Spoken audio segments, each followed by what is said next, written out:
பிரதான எதிர்க்கட்சி தலைவர் என்ற முறையில் நான் கேட்கின்ற கேள்விக்கு அந்த நேரடியாக ஒளிபரப்பு செய்தில்லை.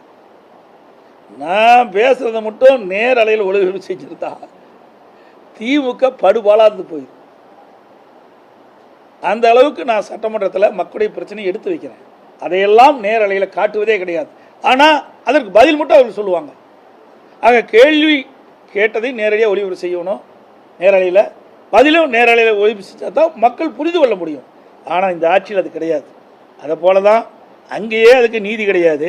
அப்புறம் இங்கெங்கே போய் நேரில் பார்த்து மக்களை பற்றி மக்களுடைய பிரச்சனையை நீங்கள் கேள்வி கேட்டால் சொல்ல முடியும்? அதுக்கு தெம்பு திராணியெல்லாம் இந்த முதலமைச்சர் கிடையாது. புரியுதுங்களா? இன்றைக்கு ஒரு அரசாங்கம் அவ்வப்போது பேட்டி கொடுத்தா தான் மக்களுக்கு என்ன செய்யறன்று தெரியும்.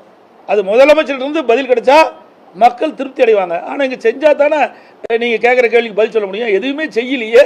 அப்போ நீங்கள் ஏதாவது இடக்கு முடுக்கான கேள்வி கேட்டு அவர் பதில் சொல்ல முடியாட்டி அவருக்கு பின்னடைவு ஏற்பட்டுரும். அதனால தான் இந்த ஊடக நம்பர்களையும் பத்திரிகைகளும் சந்திப்பதே கிடையாது.